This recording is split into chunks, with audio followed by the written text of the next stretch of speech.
हरे कृष्णा जगद्गुरु श्री प्रभुपाद महाराज की जय। नमो विष्णुपादाय कृष्णप्रेष्ठाय भूतले श्रीमते भक्तिवेदांत स्वामी के नामे। नमस्ते सारस्वती देवे गौरवाणी प्रचारिणे निर्विशेष शून्यवादी कांचन प्रदेशतारिणे। जय श्री कृष्ण चैतन्य प्रभु नित्यानंद श्री अद्वैत गदाधर शिवासादि गौरभक्तवृंद। हरे कृष्ण कृष्ण कृष्ण हरे हरे, हरे राम राम राम हरे। जगत गुरु श्री प्रभुपाद महाराज की जय। परम पूज्य लोकनाथ स्वामी महाराज की जय। निताई गौर प्रेमानंद हरि हरि बोल। आज हम लोग श्री श्री भगवान राधा रमन जी इनके प्राकट्य के ऊपर चर्चा करेंगे। आज श्री श्री राधा रमन जी का प्राकट्य दिन है। उसके ऊपर देखिए, चैतन्य महाप्रभु जब वृंदावन में आए थे तभी उन्होंने उनके पार्षद जो थे छठ गोस्वामी, एक गोपाल भट्ट गोस्वामी, एक रघुनाथ भट्ट गोस्वामी, सनातन गोस्वामी, रूप गोस्वामी, रघुनाथ गोस्वामी और जीव गोस्वामी, ये 6 जो पार्षद थे ये वृंदावन में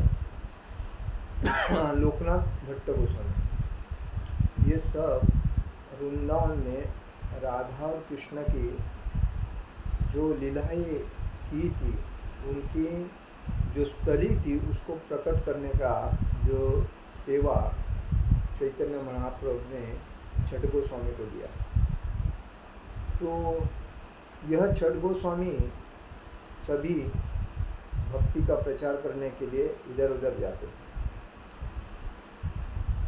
वैसे ही गोपाल भट्ट गोस्वामी भी प्रचार करने के लिए गंडकी नदी के उधर गए थे। गंडकी नदी किधर आई? नेपाल में। वो नदी का ऐसा कथा है कि भगवान विष्णु की भक्त थी एक वेश्या, और उस वेश्या ने भगवान विष्णु से प्रार्थना की थी कि मेरे घर में आ जाइए, मेरे को आपकी सेवा करनी है। और इसी वजह से एक दिन भगवान विष्णु जी उनके पास आए थे, उन्होंने उनकी सेवा की, और उसी वजह से वो गंडकी नदी प्रकट हो गई। और वो गंडकी नदी में शालिग्राम ज़्यादा मिलते हैं। वहाँ शालिग्राम इतने हैं कि आपको कहाँ नहीं मिलेंगे, लेकिन वो गंडकी नदी में आपको शालिग्राम हमखास मिलेगा। तो वही नदी का दर्शन करने के लिए गोपाल भट्ट गोस्वामी गए थे। दर्शन करते करते वो जब जल में गए, नदी के अंदर गए, तभी हाथ की ओजड़ी से भगवान सूर्य नारायण को हम लोग अर्घ देते हैं, पानी देते हैं और मंत्र बोलते हैं। वैसा वो कर रहे थे। उसी टाइम उनके हाथ में एक शालिग्राम है। शालिग्राम आते आते उन्होंने बोला ठीक है, वो ले लिया उन्होंने। दूसरे बार भी उन्होंने पानी दिया सूर्य नारायण को, तभी भी शालिग्राम। ऐसा करते करते 12 बार उन्होंने पानी दिया सूर्य नारायण को, 12 बार उनके हाथ में शालिग्राम। तो उन्होंने स्नान करके शालिग्राम को अपने साथ वृंदावन में लेके आए। वृंदावन में आने के बाद वह एक पेड़ के नीचे रहते थे, और सब छठ गोस्वामी एक एक पेड़ के नीचे रह के भक्ति करते थे। और उसके बाद यमुना में जाके नहाते थे, भगवान की शालिग्राम की पूजा करते थे, उनको भोग ऑफर करते थे, क्योंकि शालिग्राम ये भगवान विष्णु का रूप है। तो वैसा करते करते एक दिन वहाँ के जो व्यापारी थे वो सभी विग्रह को नए आभूषण दे रहे थे। तो नए आभूषण देते देते वो गोपाल भट्ट गोस्वामी जी के पास आके वो भी पूजा करते हैं शालिग्राम की, इसीलिए उन्होंने उनको भी आभूषण दे दिया भगवान का ड्रेस करने के लिए। तो गोपाल भट्ट गोस्वामी यही सोचने लगे, मेरे पास तो शालिग्राम है, भगवान शालिग्राम मेरे पास है, मैं किसको ये आभूषण करूँगा, ये तो नए ये है आभूषण है। तो ऐसा सोचते सोचते उनको कभी नींद आ गई, उनको पता ही नहीं, ऐसा सोचने लगे और नींद आ गई। नींद आने के बाद वो सो गए रात में, और जब उठ के देख रहे हैं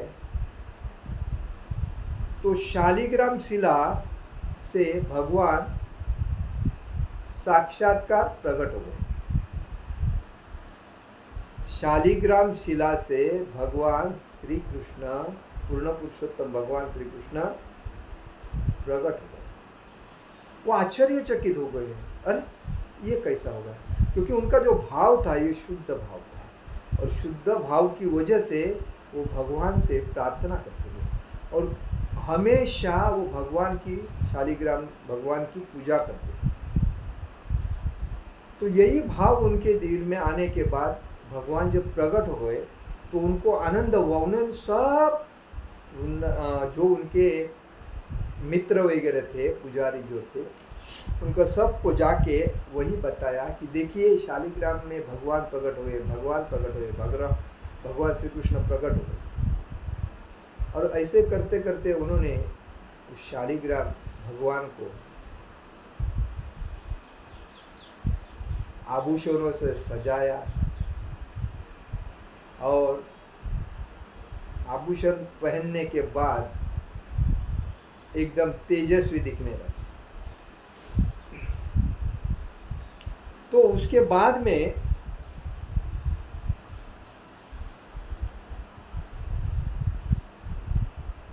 गोपाल भट्ट गोस्वामी ने शालिग्राम को, मतलब वो प्रकट होने के बाद उधर बैठे थे, मतलब शालिग्राम में ही ऐसे प्रकट हो। तो उसके बाद में उनको अनेक प्रकार से सजाया, अलग अलग आभूषण वस्त्र धारण किए, और झूले में उनके दिमाग में ऐसा भाव आता था उस टाइम, मेरे पास अगर, मतलब प्रकट होने के पहले मेरे पास अगर भगवान का विग्रह होता तो मैं उनको अलग अलग आभूषण से सजाता, उनको झूले में बिठा के झूलाता, तो मेरे पास नहीं पड़ा। तो पूरी रात यही सोचते सोचते वह सो गए, और उनकी जब नींद खुली और वो देखने लगे तो साक्षात भगवान शालिग्राम से प्रकट होके बैठे हैं। वही शालिग्राम का जो रूप था वही साक्षात त्रिभंग ललित द्विजभ मुरलीधर श्याम। क्या था? त्रिभंग ललित द्विज मुरलीधर श्याम जी का ये रूप में वो बैठे थे। भगवान कृष्ण रास के दौरान ये जो भगवान प्रकट हुए, तो उसकी कहानी यही है कि राधा और कृष्ण उसी टाइम रास के दौरान राधा जी से भगवान समाधि लिए थे।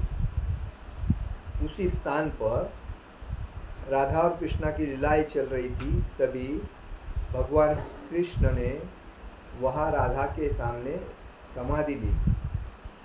परंतु जब गोपाल भट्ट गोस्वामी जी ने भगवान से निवेदन किया, तभी उसी जगह वो विग्रह के रूप में प्रकट हो गए। तो जब भगवान वहाँ से भिन्न हुए थे तभी राधा रानी ने उन्हें रमन नाम दिया था। मतलब भगवान जब अप्रकट हुए थे तभी राधा रानी ने उनको नाम दिया था रमन। वही रमन नाम से पुकारा था। फिर उनको उसी नाम से गोपाल भट्ट गोस्वामी जी ने राधा रमन जी का नाम दिया और तभी से वह राधा रमन जी के नाम से जाने जाते हैं।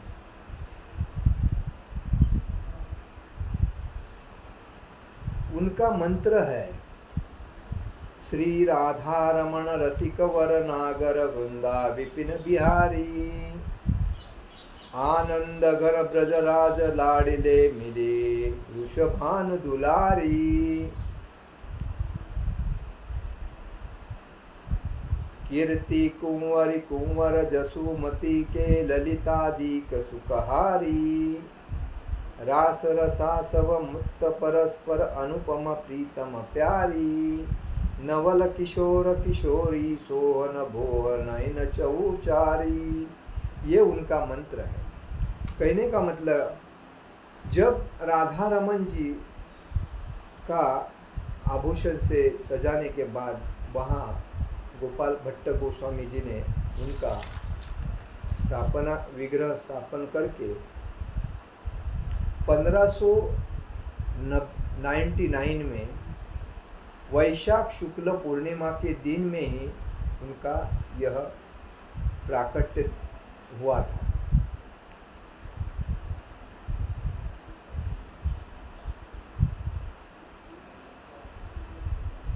षड गोस्वामी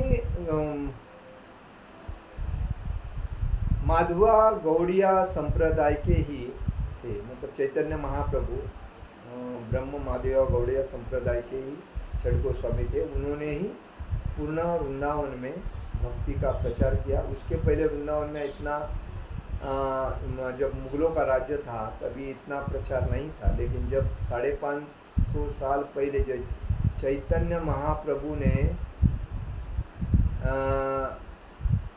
क्योंकि वही राधा और कृष्ण के रूप थे, प्रेम का संदेश देने के लिए वो इस कलयुग में प्रकट हुए और उन्होंने ही भक्ति का प्रचार किया और उन्होंने ही सबको कहा था जारे देखो त्यारे कहो कृष्ण उपदेश। मतलब जो मिलेगा कोई भी रहे उसको भगवान कृष्ण का नाम लेने के लिए दो।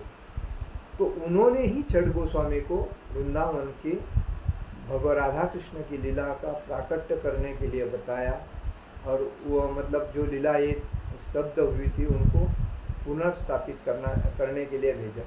और उसी वजह से षड गोस्वामी ने अपने अपनी जगह पे अलग अलग स्थान जहाँ पेड़ का सहारा लेकर उन्होंने विग्रह स्थापन किए, उनके मंदिर बनवाए।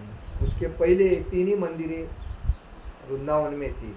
एक राधा रमन नहीं, एक राधा मदन मोहन, दूसरा राधा गोविंद जी और तीसरा राधा गोपीनाथ। ये 3 ही मंदिर उसके पहले थे।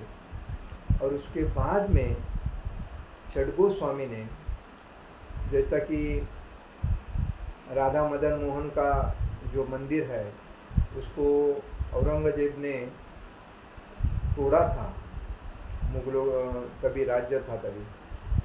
तो उसी के बाद सनातन गोस्वामी ने राधा रमन जी का मंदिर नया बना। उनका पहला जो विग्रह था वो जयपुर में इनके जो विग्रह थे राधा रमन जी, राधा गोपीनाथ, राधा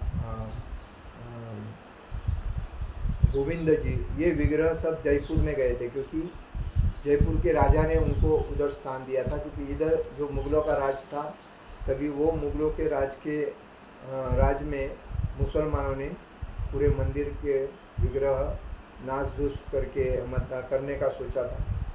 और दूसरी बात मंदिरों को ध्वस्त किया था, इसलिए जयपुर के राजा ने अपने पास वो विग्रह रखे, अभी भी उधर ही है। लेकिन राधा रमन जी जो विग्रह है ये साक्षात शालिग्राम से प्रकट हुए हैं और आज भी वह वृंदावन में है और प्रत्यक्ष रूप से उनका हाइट 1 फुट का ही रहेगा है और साक्षात दर्शन ले सकते हैं और विग्रह इतना सुंदर रखता है और मनमोहक प्रत्येक व्यक्ति को प्रत्येक आकर्षण करता है। ललित ललित इसका मतलब क्या है कि आकर्षण अपने पास खींचता है, ये बात है।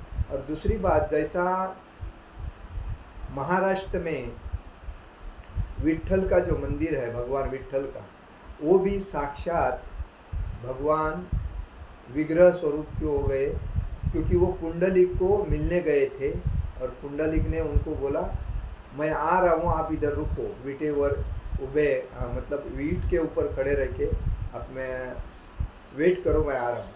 और उसी वक्त वो विग्रह रूप उधर दोनों हाथ कमर में लेके भक्तों की राय देखते उधर खड़े हैं। वो पंढरपुर के विग्रह विट्ठल है और उनकी बहन है चंद्रभागा।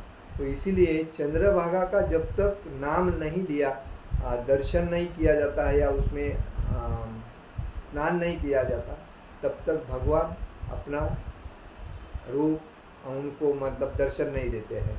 ऐसा उधर की कहानी है। और यहाँ जब तक यमुना में स्नान नहीं होता तब तक यहाँ के सभी विग्रह भगवान के भक्तों को दर्शन नहीं देते। तो कहने का मतलब है आज राधा रमन जी का प्राकट्य दिन है। हाँ, इस प्राकट्य दिन की वजह से आपको खूब खूब हार्दिक शुभेच्छा सभी भक्तों को। और दूसरी बात, हमारा उनके चरणों में कोटि कोटि वंदन, कोटि कोटि प्रणाम। तो कहने का मतलब यही है कि राधा रमन जी का मंदिर जो है अतिशय सुंदर है और गौड़िया संप्रदाय का है। हमें उसमें जाके दर्शन करना चाहिए। और जो छठ गोस्वामी हैं उनका हमें उनके चरणों में हमें बारंबार कोटि कोटि प्रणाम करना चाहिए, क्योंकि उन्होंने ही हमें ये भक्ति का जो मुख्य स्थान है उसको उजागर करके भक्ति करने का मौका दिया और भागवत दान जाने का रास्ता क्लियर किया। हरे कृष्ण कृष्ण कृष्ण हरे हरे, हरे राम राम राम हरे हरे। जगत गुरु श्रील प्रभुपाद महाराज की जय। परम पूज्य लोकनाथ स्वामी महाराज की जय। निताय गौर प्रेमानंदे। हरि हरि बोल।